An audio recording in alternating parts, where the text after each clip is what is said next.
Hello and welcome. You're watching To The Point. There can be no two opinions about the fact that today has been a sad day for India.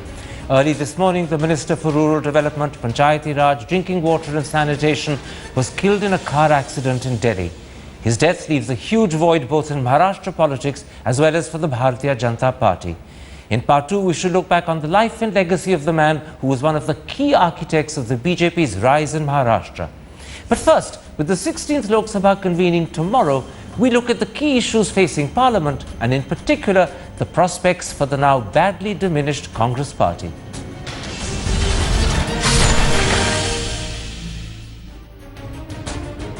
And now joining me to raise the curtain on the Lok Sabha that meets tomorrow and look at the Congress party's prospects is Congress spokesperson and former Union Minister Shashi Tharoor, BJP National Executive Member Shashi Sheshadri Chari, my apologies, the former Secretary General of the Lok Sabha Subhash Kashyap, and joining us soon the well-known senior journalist Neerja Chaudhary. Shashi Tharoor, let's start with the decision to make Mallikarjun Kharge the leader of the Congress party in the Lok Sabha at a time when the challenge is to take on Narendra Modi, a great speaker and a strong, assertive man. How does the Congress party justify making Mallikarjun Kharge your leader?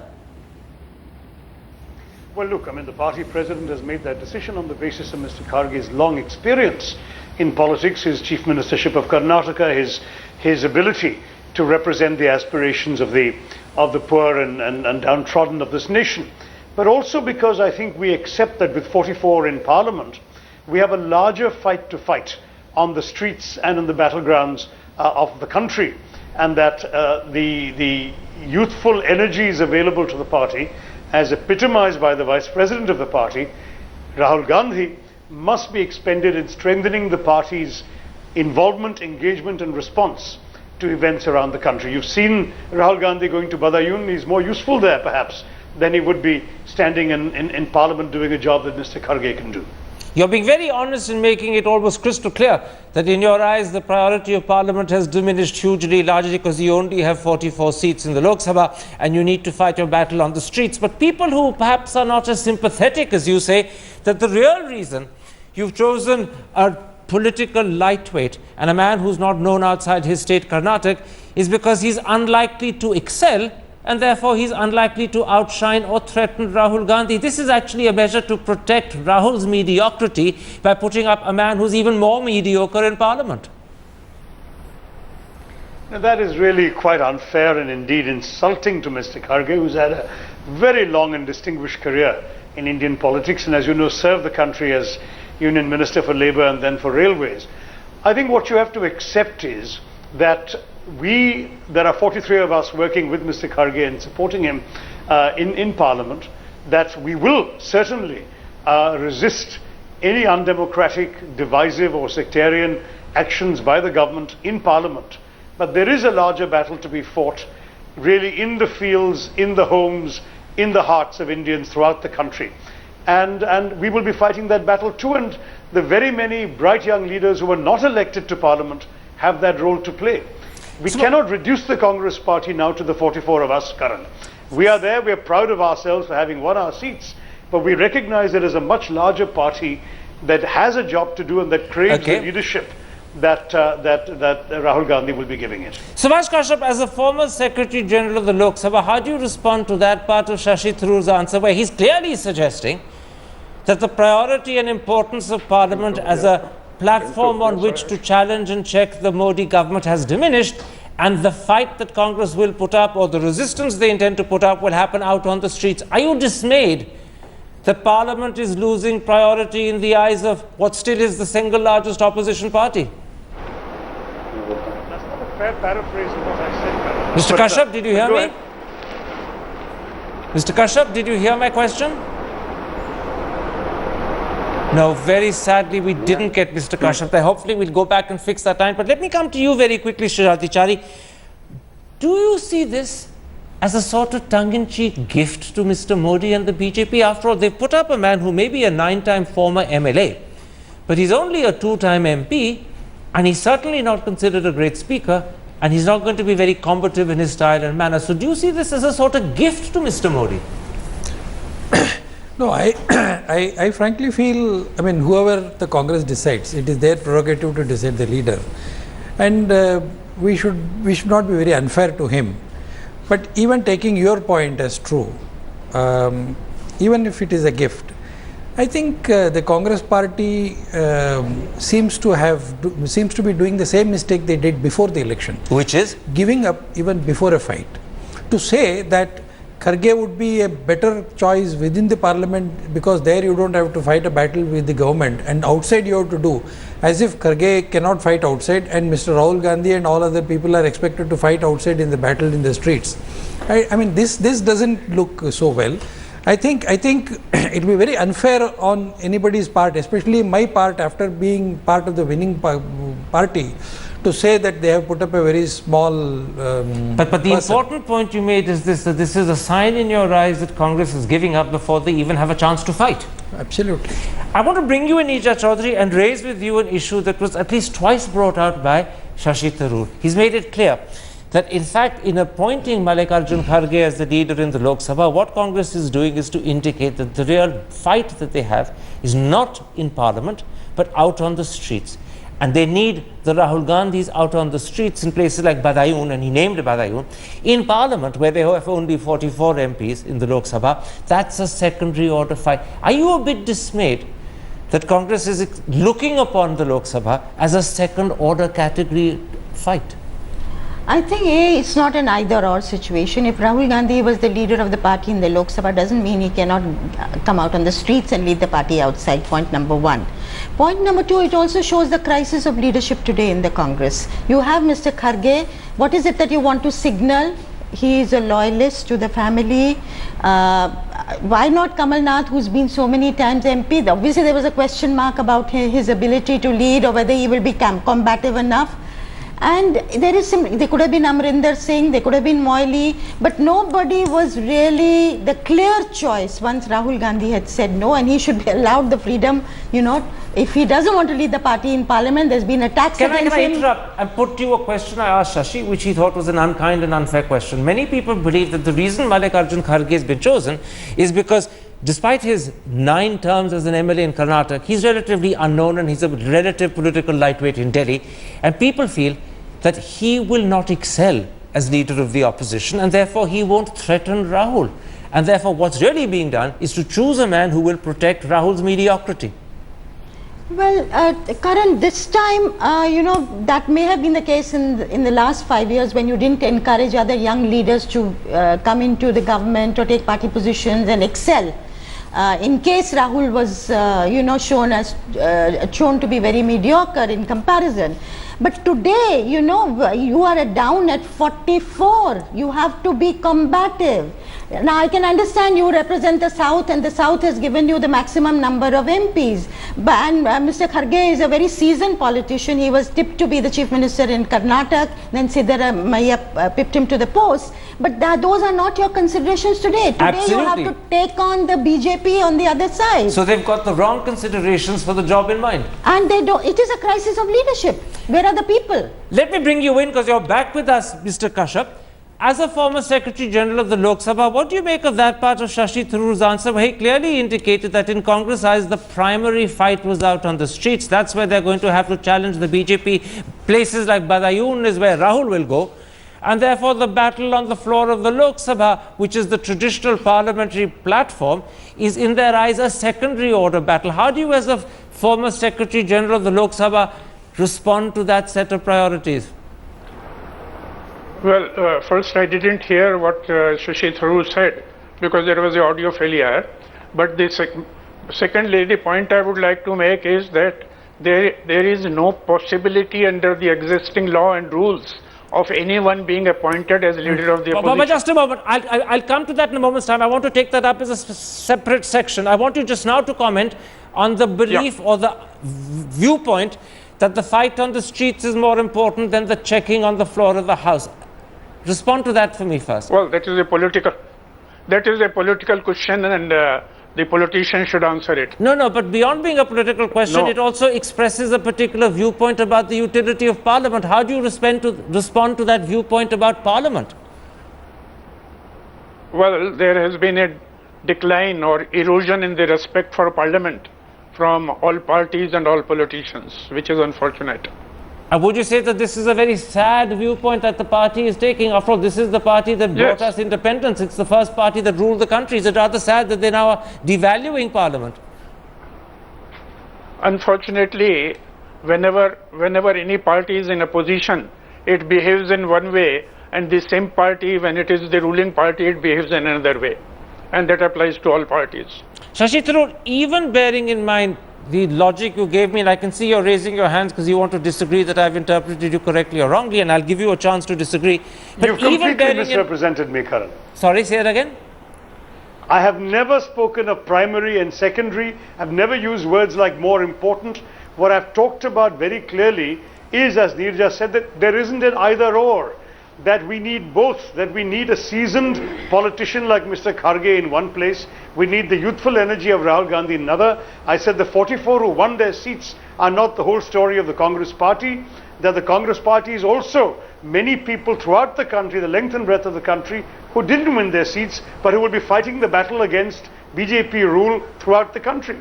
So I don't think this is a surrender. I don't think this is diminishing Parliament.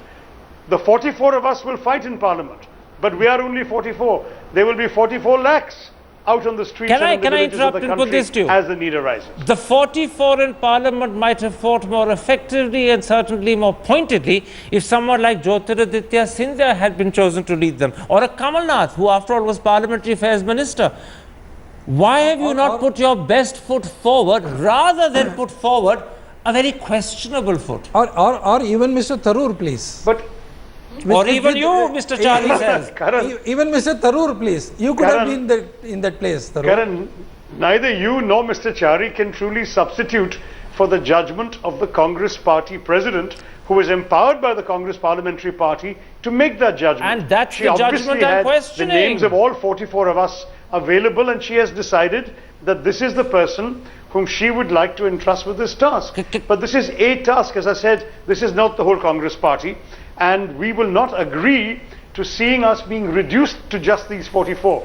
The 44, believe me, will make a far more effective opposition than if we had been 200. I'm quite sure that we will be able to give a good account of ourselves in Parliament, and you will hear from us in Parliament. But I'm just saying there is a larger task. The Congress party has an organizational challenge. It has to reinvent itself as an effective political machine, and it has to take its message across to every home and hearth in this country. And to do that, let's face it, it needs organizational energy as well. All right. That will come outside Parliament, because that's where the need is. Mr. Kashyap, let me bring you in at this point, because the second key critical issue that I want to discuss on this show today is whether the Congress, with just 44 seats, way below the 10% cutoff point for the membership of the Lok Sabha, can hope that Mr. Kharge will become the official leader of the opposition. Tell me, in your opinion, what do you believe, A, the precedent, and B, the rules would suggest?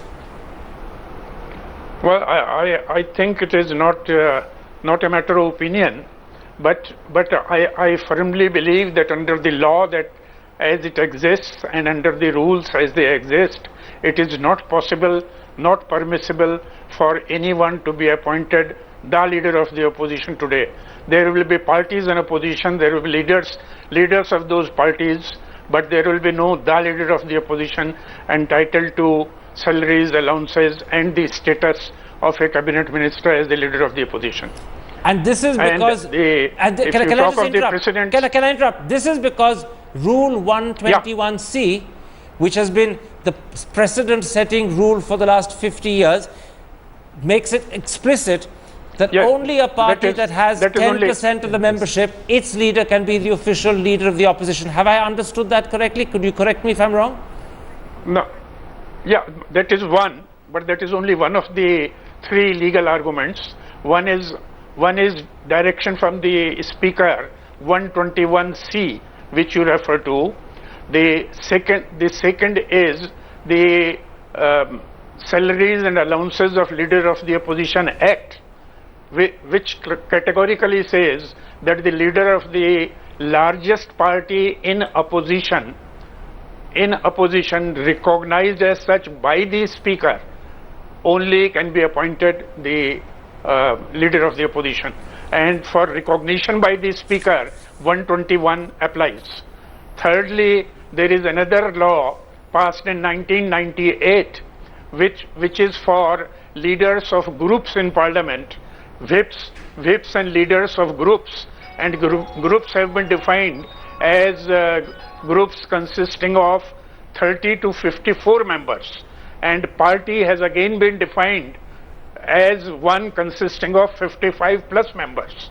So there is this law of 1998, the earlier law of 1977, and the direction 121C. And then the precedents.